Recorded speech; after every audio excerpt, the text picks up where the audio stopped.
Another option available to you to consider is the making of a streamlined voluntary disclosure. Caution, caution, caution. There are a lot of CPAs that have jumped in on the bandwagon to fix foreign noncompliance. A lot of them are saying, don't go see an attorney. I can handle your problems. Talk to me about it. And if you don't go see an attorney to determine whether you were willful and how many badges of fraud are apparent in your fact pattern and how likely you are to go to jail if you enter yourself into this program, then you're a fool. It is my prediction that sooner or later, somebody that has entered into the streamlined voluntary disclosure practice that shouldn't have, that was willful in their behavior, will go to jail, and quite possibly the advisor that put them in that program, knowing that they were willful in what they did and took them through that program, will go to jail with them. So what's involved with a willfulness determination? To get through a streamlined voluntary disclosure, you have to make a representation to the government that your foreign noncompliance was related to something other than willful conduct. The actions you took weren't to avoid U.S. income taxes and to sideskirt the U.S. information reporting regime.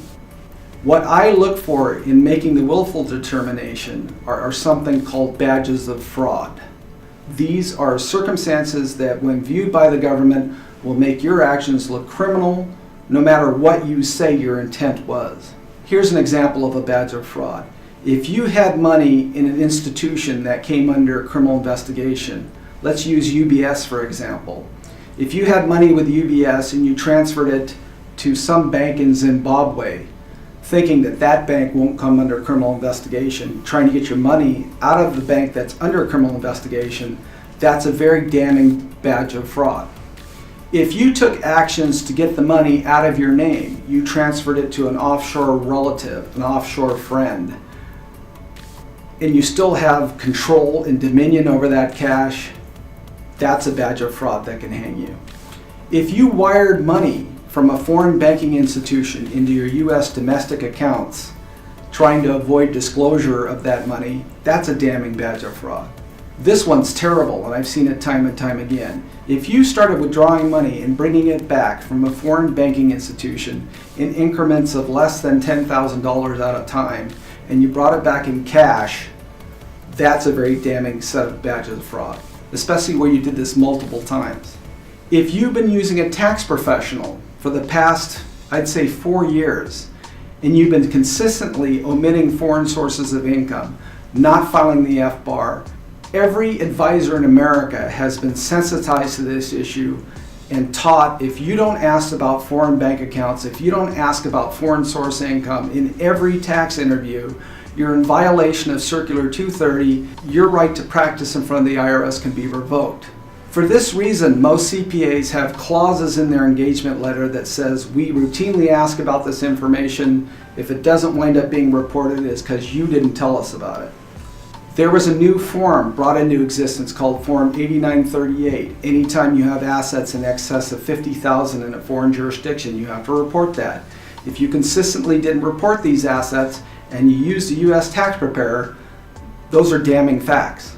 If you use a U.S. tax preparer and you routinely failed to report foreign sources of business income, even if you had self-prepared returns and you took some of these actions, those are very, very damning facts, and in my opinion, cut off the availability of the Streamlined Voluntary Disclosure Program as an option to you.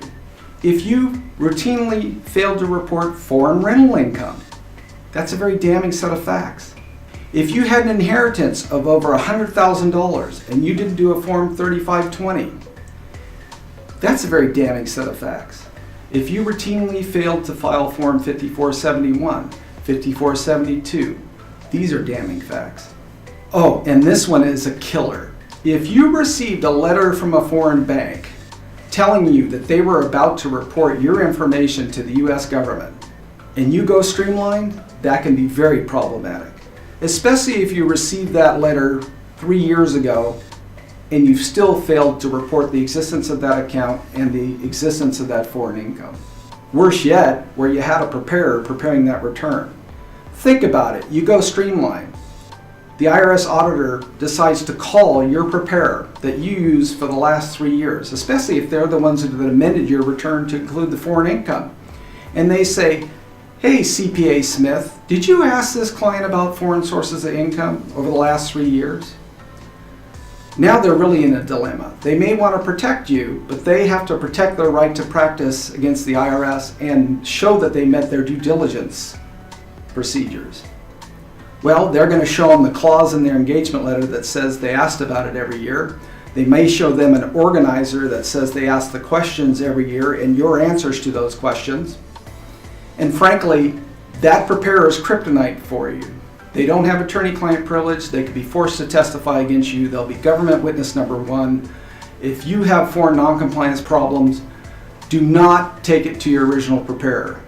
So to reiterate, there are certain fact patterns that if they exist in your background, in my opinion, you don't qualify to go Streamlined and you're asking for it. You're asking to be criminally prosecuted. Again, there is no amnesty associated with Streamlined. If you committed crimes, and these are indications of crimes that you committed, you acted willfully, not non-willfully, you can get criminally prosecuted if you go through this door. Do not make a decision to go Streamlined without talking to a reputable tax attorney that knows this area of law very well first. If you're not impressed with me, call me. I know lots I can refer you to. Here's a common fact pattern that's very, very damning, and I wouldn't go Streamlined. At some point in the past, you had an offshore inheritance that was over $100,000 in value. You didn't do a 3520. You kept the assets offshore, whether that be foreign rentals, real estate, whether that be a foreign operating business, whether that be investments in the foreign market. You didn't report that income for a 3-year period of time. You didn't do any of the information reporting. You didn't give them the FBAR. Don't go Streamlined. The government knows that a lot of people chose to not report their inheritance because they were afraid of paying U.S. estate taxes. The ironic part, if you saw someone like me, I could tell you how you could legally receive an inheritance or a gift from a foreign source and pay no U.S. transfer taxes or estate taxes on that legally. It was your actions to hide that source of inheritance or wealth from the U.S. government that caused the problem in the first place. Here's a fact pattern I've seen time and time again that I wouldn't take Streamlined. A lot of people come into the U.S. to get an education. All right, they get an education here, then they spend a couple of years working here, then they leave and go back to where they came from, having a green card, and start an offshore business. You may be able to get away with Streamlined if you can prove that you didn't understand that what you were doing was committing income tax evasion when you left the United States. But worldwide income is reportable when you have a green card, no matter where in the world you earn it. If you haven't reported the profits off an offshore business and you haven't done the FBAR filing, that could look like a motivation to commit income tax evasion, so you didn't file the FBAR. Both are criminal acts. Here's a fact pattern I've seen a couple times. If this is your fact pattern, you better not go Streamlined. Some overly aggressive tax advisor in the United States may have told you to conduct yourself in the following manner. Form a non-controlled foreign corporation. You own less than 51% of the stock. 49% would do it. Your butler, your maid, your driver owns the rest of the stock. The only problem is they don't know about it because you put the stock in their name and you never told them about it. That is a sham foreign corporation, a sham non-controlled foreign corporation. The idea is to get a permanent deferral from U.S. taxation by only having to report income in the United States when dividends are repatriated to the United States. What a great tax saving mechanism. Unfortunately, completely illegal. If that's your fact pattern, you better not go Streamlined. You better come see someone like me to clean it up. Especially when all information reporting is missing and none of the foreign income got reported. If you've engaged in massive amounts of offshore real estate development, you go down there and you start developing raw land into apartments. Then you start renting the apartments. You don't report the rental income. Then you start selling the apartments and buying bigger plots of land. You don't report the capital gains on the investment in the real estate. You don't do any of the information reporting. You don't report any of the income. It's very hard for you to stand in front of the U.S. government and say, I acted non-willfully. I didn't know all of this was illegal. It's a hard sell, okay? Don't go Streamlined without talking to me. Also, if you inherited large amounts of rental real estate offshore and you didn't report the income and you didn't do a 3520 and you didn't do any of the information reporting, don't go Streamlined. Come see me. You need a 2014 OBDP to get a pass on criminal prosecution. Here are some more fact patterns that I would think twice about taking through someone Streamlined over, especially where they had a U.S. tax preparer for the past 3-4 years. If there was an unreported stream of foreign pension payments or anything akin to U.S. Social Security, some sort of social support payment that was taxable in the United States, that didn't get reported in the United States, that none of the information reporting got done, and you accumulated all of that in an offshore account that wasn't reported, I wouldn't go Streamlined. Come see me. Another hidden issue that only sophisticated folks in this arena understand is that foreign pension plans can create other problems. One, only US-based pension plans get to accumulate income on an annual basis in a non-taxable fashion. What basically a retirement plan is a bunch of invested assets in a market of some sort. The interest income thrown off from that, the dividends thrown off from that, and the capital gains from that are non-taxed because pension plans get a special exclusion from current year recognition of income. Your offshore pension plan may not get the same treatment and usually doesn't. Under the law, an offshore pension plan is ordinarily treated as an offshore grantor trust, of which the income, even if not distributed to you, that develops on an annual basis is currently taxable to you. The known exceptions to pension-like or retirement-like arrangements offshore that escape current year taxation are the following. If there is a totalization agreement between the United States and the foreign country, and the offshore program is something akin to U.S. Social Security, that can accumulate offshore without current taxability. The other exceptions are Canadian Registered Retirement Savings Accounts, RRSPs, and RRIFs. If you make an election to defer taxation on those retirement plans until retirement on a Form 8891, and you make a declaration under penalties of perjury as to the causation of your non-filing of this form at an earlier date, these amounts will not be currently taxed to you as the income accumulates on an annual basis, and they will not be included in an offshore penalty base. In other words, won't be subjected to 27.5% penalty or the 50% penalty. If you get nothing out of this video and you're considering a Streamlined, consider this.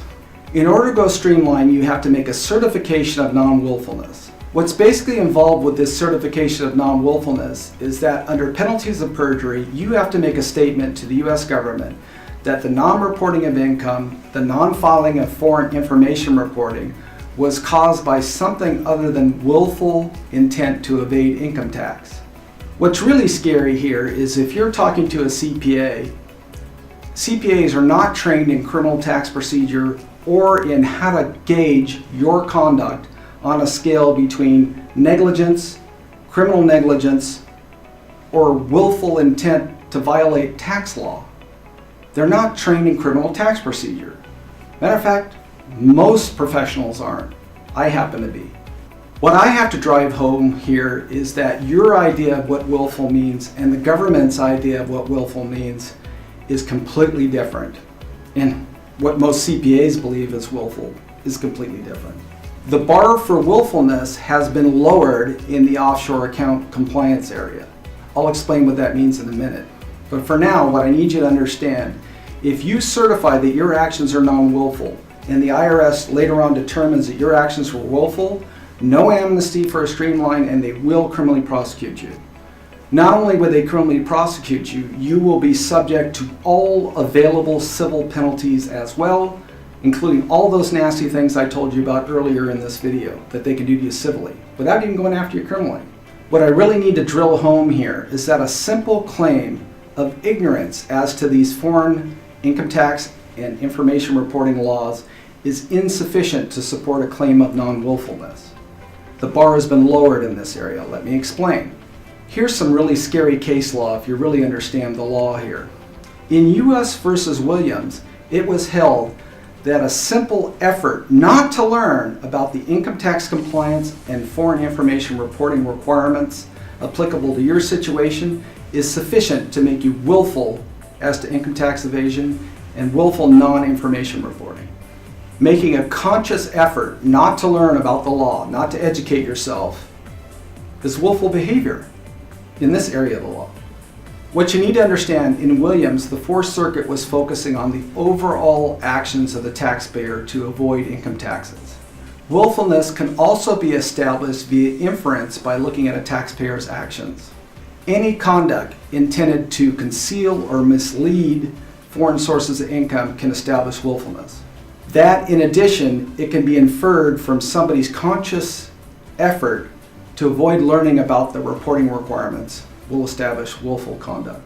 I've said it before, if you've been using a tax professional for the past 4 years, you should really think twice about Streamlined. Can you imagine your preparer being asked questions like this? Did you ask your clients, as you're required to, under Circular 230, about foreign income and foreign income generating assets and foreign accounts? Did your organizer talk about these items? Did your engagement letter speak to these items? If your preparer gets asked these type of questions, they immediately have a conflict of interest with you. If your CPA wants to maintain their licenses and maintain their right to practice in front of the IRS, they have to be able to prove they met their Circular 230 due diligence requirements in preparing returns, and they had to ask about these issues. Again, your tax preparer has no attorney-client privilege. They can become government witness number one against you. They can be forced to testify even if they don't want to. If you lied to your preparer and the government figures this out through interviewing them, this will expose you to all of the criminal and civil sanctions available to the government at their disposal, because that's a willful act. So, here's the bottom line. Do not be penny wise and pound foolish and go streamline when the 2014 OBDP is your only logical but expensive option. Do not make a willfulness determination on your own. Do not make that determination without the aid of somebody who's trained in this issue, like myself or somebody I could recommend. Do not rely on anybody other than a seasoned criminal tax defense attorney, as willfulness in this area emanates from all the existing case law that has developed since UBS blew up. Again, willfulness emanates from all the underlying criminal tax law in existence to date. Only attorneys are capable of making a willfulness determination, and you don't want to discuss this issue with the original preparer or anybody that doesn't have attorney-client privilege. I don't care what they promise you. Don't trust the original preparer. They will burn you to save themselves if they have to.